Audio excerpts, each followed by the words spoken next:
Shahjahan, the Prince Khurram was crowned as the emperor.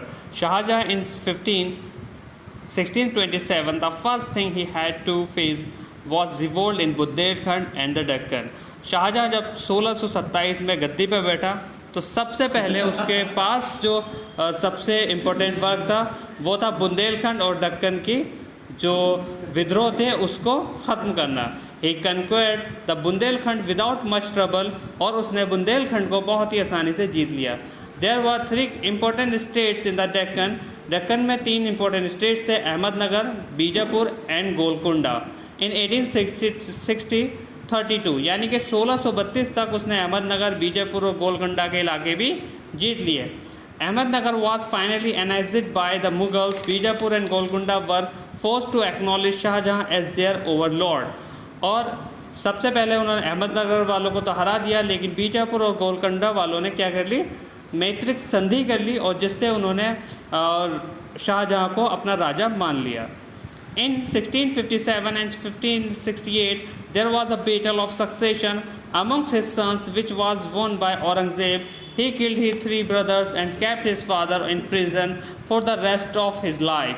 Shahjahan died in 1666. Shahjahan के ज़माने में आखिरी वक्त में उसके 3 बेटों औरंगज़ेब के विद्रोह हुआ और उसमें औरंगज़ेब जीत गया, और उसके बाद शाहजहाँ को अपनी पूरी ज़िंदगी एक किले में, आगरा के एक किले में बंदी बनकर गुजारनी पड़ी। Shah Jahan reign is remembered for his archaeological activities, the peacock throne and the Kohinoor diamond. He is known as the engineer kings of his excellent architectural activities. Shah Jahan को जो है भारतीय आर्किटेक्चर का पितामह कहा जाता है, और उसके ज़माने में जितनी बिल्डिंग्स और जितनी चीज़ें डेवलप हुई शायद उसके बाद आज तक वो नहीं हो पाई हैं। उसी वजह से उन्हें the engineer king of for his excellent architectural activities कहा जाता है। कोहिनूर डायमंड जो था इन्हीं के ज़माने में मिला, और साथ ही साथ पीकॉक थ्रोन भी इन्हीं के ज़माने में उसका क्या हुआ, डेवलप्ड हुई। He build the world famous Taj Mahal and Moti Masjid Agra. उन्होंने ताजमहल और मोती मस्जिद जो थी आगरा में क्या की, बिल्ड की। And the red fort and Jama Masjid इन दिल्ली। दिल्ली 6 का जो पूरा इलाका है वो भी शाहजहाँ के ही ज़माने में माना जाता है और पूरा डेवलप्ड हुआ था। Now we have discuss the one of the finest king of Aurangzeb right now. Aurangzeb 1658 to 1707। Aurangzeb ascended the throne at AD 1658 after the bloody war of succession. During this reign, the Mughal Empire expanded and became the largest single state in India had ever known. By the end of the 17th century AD, it stretched from Kashmir in the north to Karnataka in the south, and from the Hindu Kush in the west of Chittagaon in the east. यानी कि कंधार से लेके मुल्तान तक, मुल्तान से लेके कश्मीर तक, कश्मीर से लेकर आपके कर्नाटक तक, और कर्नाटक से लेकर चिटगांव जो कि बांग्लादेश में है वहाँ तक औरंगज़ेब के ज़माने में मुग़ल साम्राज्य या मुग़ल सल्तनत क्या हो गई थी, फैल गई थी। आपको ये जान के हैरत होगी कि इंडियन सब कॉन्टिनेंट को इंडियन सब कॉन्टिनेंट कहना जो सबसे पहले इस्तेमाल हुआ वो भी सिर्फ औरंगज़ेब की वजह से हुआ, क्योंकि औरंगज़ेब ने उन सारे इलाकों को छीन लिया था। The Mughal invention of the succession and the internal policies of Rathore and Rajput Marwar led to their rebellion। लेकिन राजपूत और मेवाड़ के लोगों ने फिर भी विद्रोह जारी रखा।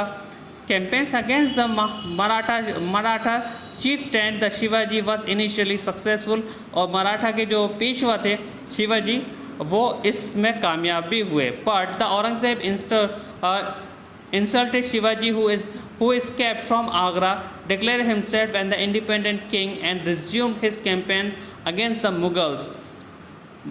इन्हें जो है फिर भी हरा दिया गया शिवाजी को, और ये भागकर जो है आगरा से भागकर ये दूसरी जगह जाकर छुप गए, और इन्होंने वहाँ पर अपने आप को क्या मान लिया, अपने आप को इंडिपेंडेंट किंग घोषित कर दिया।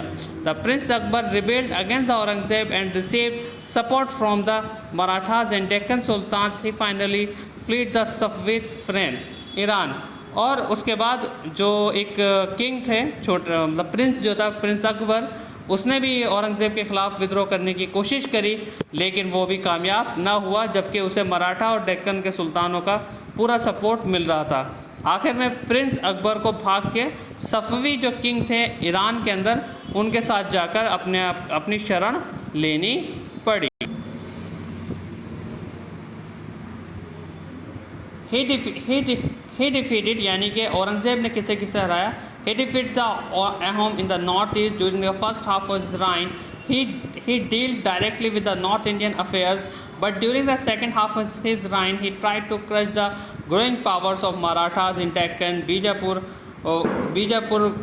Marathas, Deccan, Bijapur. In 1685 and Golconda in 1685, he died in 1707. Aurangzeb की मौत कब हुई? 1707 में हुई। Aurangzeb had several outstanding qualities such as courage, patience, vitality, and prevence, but he was short-sighted. He gave up Akbar's policies of religious tolerance. His policies for the short-sightedness paved the way for decline of the Mughal Empire. His successors were weak, impatient, and the pleasures-loving. His led to be the breakup and collapse of the empire and advent of the Britishers who ruled over India nearly 200 years. यानी कि अकबर के जब औरंगज़ेब की death हो जाती है, उसके बाद प्रिंस अकबर को भी जो है यहाँ से भागना पड़ता है, जो कि औरंगज़ेब के बेटा था प्रिंस अकबर, वो जाके सफ़वीद के साथ मिल जाता है, लेकिन वो हिंदुस्तान नहीं आता है। इसके बाद के जितने भी राजा गुजरे वो ज़्यादातर नाअहल थे और वो इस सत्ता को ना संभाल पाए। 1857 यानी कि 1600 ईस्वी में ब्रिटिशर्स ने हिंदुस्तान पर कब्ज़ा कर लिया और 200 साल तक उन्होंने इसे ग़ुलाम बना के रखा। आपको एक इंटरेस्टिंग बात जो जाते जाते मैं बताना चाहता हूँ, आज जिस बॉर्डर को लेकर, चाइना इंडिया के बॉर्डर को लेकर जिस नाथुला जो पास है और जो चीज़ें हैं, उन सारी चीज़ों में जो कब्ज़ा है, चीन का जो कब्ज़ा है, उसने अभी हिंदुस्तान के ऊपर हमला भी किया और हमारे काफ़ी नुकसान भी हुआ उसमें। वो सारे जो इलाके हैं वो भी औरंगज़ेब के ज़माने में ही जीते गए थे। किसके ज़माने में जीते गए थे? औरंगज़ेब के ज़माने में ही जीते गए थे।